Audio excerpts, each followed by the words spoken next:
اعوذ باللہ من الشیطان الرجیم بسم اللہ الرحمن الرحیم قاف والقرآن المجید۔ قاف جو ہے یہ حروف مقطعات میں سے ہے، یہ لوح قرآنی ہے، یہ اللہ اور اس کے محبوب صلی اللہ علیہ وآلہ وسلم کے درمیان کوڈ ورڈز ہیں۔ اس کے اوپر میرا ایک کلپ بھی ہے، اب لوح قرآنی اور انجینئر محمد علی مرزا لکھیں تو کلپ یوٹیوب پہ کھل جائے گا، میں آج اس ڈیٹیل میں نہیں جاتا۔ والقرآن المجید، قسم ہے اس عزت والے قرآن کی۔ اور کس بات پہ قسم کھائی جا رہی ہے یا قسم یاد فرمائی جا رہی ہے، وہ اس کے اندر محذوف ہے۔ جیسا کہ سورہ یاسین میں آتا ہے، وہاں پہ تو اللہ تعالیٰ نے اس کو بیان بھی کر دیا، یاسین والقرآن الحکیم انک لمن المرسلین۔ یاسین حروف مقطعات، والقرآن الحکیم حکمت والے قرآن کی قسم، انک لمن المرسلین، اے محبوب صلی اللہ علیہ وآلہ وسلم بے شک آپ رسولوں میں سے ہیں۔ یہاں پر بھی جو مقسم علیہ ہے، جس کے اوپر قسم یاد فرمائی جا رہی ہے، وہ یہ ہے کہ اس عزت والے قرآن کی قسم کہ اے محبوب صلی اللہ علیہ وآلہ وسلم آپ اللہ کے رسولوں میں سے ہیں۔ لیکن یہ عربی میں یعنی ایک اسلوب ہوتا ہے کہ بار بار بات کو رپیٹ نہیں کیا جاتا، بلکہ وہ محذوف الفاظ کلیئر ہو جاتے ہیں، جو قاری ہے قرآن کا اسے یہ بات پتہ چل جائے گی۔ اور پھر نبی صلی اللہ علیہ وآلہ وسلم نے جو دعوت توحید مشرکین عرب کے سامنے رکھی اور الٹیمیٹلی پھر پوری دنیا کے سامنے وہ جانی تھی، تو اس میں جو مین ان کا اعتراض تھا اس کو اللہ تعالیٰ نے ذکر کیا ہے، اور اس اعتراض کے پھر جواب کے اندر اگلی آیات ہے، کمال کی آیات ہے۔ بل عجبوا ان جاءہم منذر منہم، بلکہ لوگوں کو تعجب ہوا اس بات پر کہ انہی میں سے ایک ڈر سنانے والا آیا، یعنی پیغمبر صلی اللہ علیہ وآلہ وسلم۔ فقال الکافرون ھذا شیء عجیب، تو کافر کہنے لگے کہ یہ تو بڑی عجیب بات کرتا ہے، اس کا دعویٰ بڑا عجیب ہے، یہ بات عقل میں آنے والی نہیں ہے۔ کیا بات؟ اذا متنا وکنا ترابا، کہ جب ہم مر کر مٹی میں مل جائیں گے تو کیا ہمیں دوبارہ سے زندہ کیا جائے گا؟ ذالک رجع بعید، یہ بات تو عقل سے بہت بعید ہے، یہ چیز پاسبل ہی نہیں ہے کہ مٹی میں مل کے گل سڑ جائیں ہڈیاں کسی کی، اس کے بعد اسے دوبارہ سے زندہ کر دیا جائے۔ اب یہ ایک ان کا سوال تھا، ایک اعتراض تھا، یعنی عقیدہ آخرت کے اعتبار سے۔ یعنی مسلمانوں کے تین ہی بنیادی عقائد ہیں نا، عقیدہ توحید، عقیدہ رسالت اور عقیدہ آخرت۔ تو ظاہر ہے کہ جو ڈینائل آف گاڈ کرنے والے لوگ ہیں یا خدا کی صفات کا انکار کرنے والے لوگ ہیں، ان کو تو یہ بات سمجھ نہیں آئے گی کہ آخرت میں یہ کیسے ہوگا کہ گل سڑ کے ہڈیاں کیسے زندہ ہو جائیں۔ آپ یہ دیکھ لیں کہ یہ جو مذہب کا مقدمہ ہے یہ کتنا یونیورسل مقدمہ ہے۔ آج کے دور میں بھی وہی باتیں اسی طریقے سے ویلڈ ہیں جو آج سے 10,000 سال پہلے ویلڈ تھی۔ باقی ہمارے معاشرتی معاملات تو ضرور بدل گئے، لیکن آج بھی جو اولاد کی پیدائش کا ذریعہ ماں باپ ہی ہیں، یہ چیز تو نہیں بدلی۔ اس کی وجہ سے ماں باپ کے جو حقوق ہیں اولاد کے اوپر، اولاد کے ماں باپ کے اوپر، بہن بھائیوں کے حقوق، یہ ساری کی ساری چیزیں اپنی جگہ موجود ہیں۔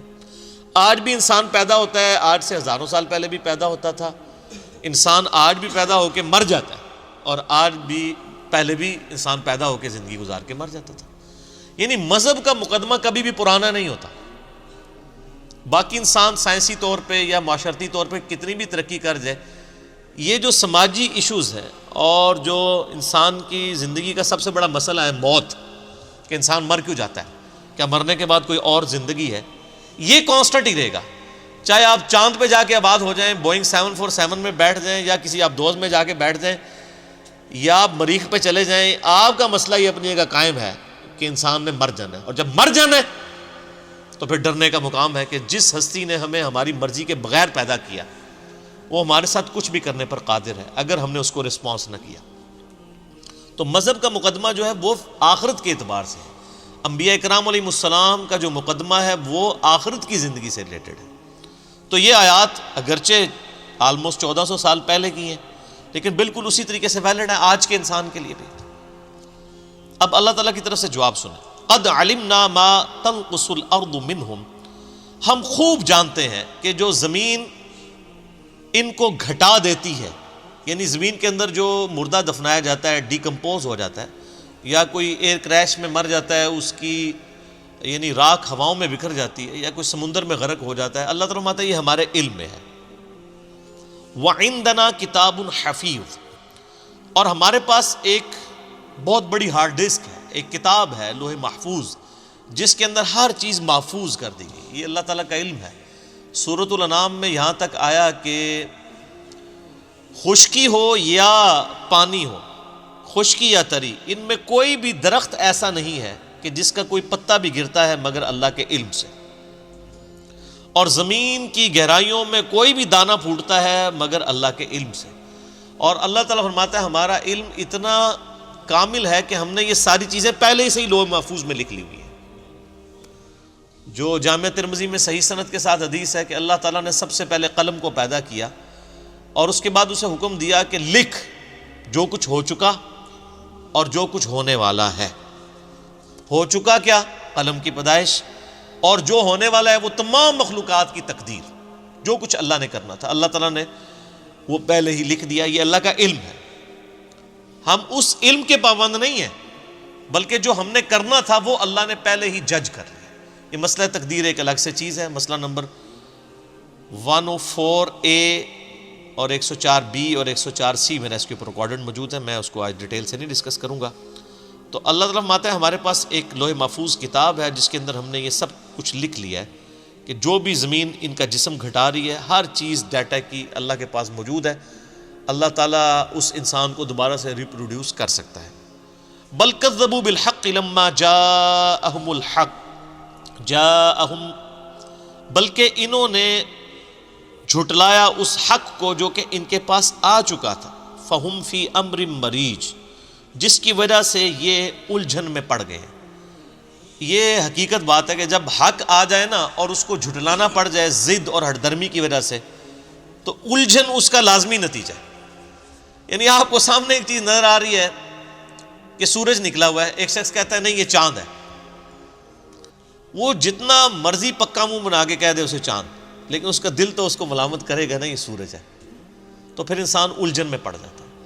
قرآن حکیم کے دلائل بھی اتنے محکم تھے کہ کافروں کے سامنے جب یہ دلائل آئے تو خوش نصیب لوگوں نے تو دعوت قبول کر لی، جنہوں نے ضد اور ہٹ درمی کی وجہ سے اس دعوت کا انکار کیا تو وہ اندر سے الجھن میں پڑ گئے ہوئے تھے کہ باتیں تو ٹھیک ہے، انکار کرنے کی وجہ سے کہیں پکڑے نہ جائے۔ انسان کے اندر ضمیر تو اس کو ملامت کرتا رہتا ہے، اور اگر کسی کا ضمیر ملامت نہیں کر رہا اس کے لیے تو پھر لمحہ فکری ہے، پھر اس کو تو مر جانے کا مقام ہے اگر اس کا ضمیر ہی مر چکا ہے۔ ادروائز اگر ایک شخص کو قرآن پاک سے کھول کے پہلے صفحے سے بتا دیا جائے ایاک نعبد و ایاک نستعین، اس کے بعد پھر اللہ ہی کو اسے پکارنا چاہیے مدد کے لیے، بجائے کہ اللہ کے علاوہ اور ہستیوں کو کھڑا کر لے۔ اسی طریقے سے اگر کسی کو بخاری اور مسلم سے نماز کا طریقہ بتا دیا اور وہ اپنے آپ کو کلیم بھی کرتا ہے جی کہ میں سنی ہوں، میں ان کتابوں کا ماننے والا ہوں، اور پھر وہ سنت کے مطابق رفع الیدین کے ساتھ نماز نہ پڑھے، تو ظاہر اندر سے الجھن کا شکار تو رہے گا۔ اور اگر وہ کبوتر کی طرح آنکھیں بند بھی کر لے، تو جیسے کبوتر آنکھیں بند کر لے تو بلی کو غائب نہیں کر سکتا، آج بھی دنیا میں اگر کوئی آنکھیں بند کر لے گا تو وہ آخرت کو اپنے سے غائب تو نہیں کر سکتا۔ اللہ کے حضور جو جواب دہی ہے وہ تو اپنی جگہ ہونی ہے۔ اللہم اجرنا من النار، اللہم اجرنا من النار، اللہم اجرنا من النار، آمین۔ اللہم من احییتہ منا فاحیہ علی الاسلام ومن توفیتہ منا فتوفہ علی الایمان، آمین۔ اسی کانٹیکسٹ میں ایک حدیث بھی ہے صحیح بخاری کے اندر کہ انسان جب گل سڑ جاتا ہے نا تو اس کی ریڑھ کی ہڈی کا ایک حصہ جو ہے نا وہ سلامت رہتا ہے، جس سے اللہ تعالیٰ دوبارہ سے اسے زندہ کر لے گا۔ خیر اللہ تعالیٰ اس کا بھی محتاج نہیں ہے، یہ صرف بات انسان کی تسلی کے لیے تھی، ورنہ تو کوئی بالکل ویپوریٹ بھی ہو جائے اللہ تعالیٰ دوبارہ سے اسے زندہ کرنے پر قادر ہے۔ اس بات کے دلائل کے اوپر اب اگلی آیات ہے۔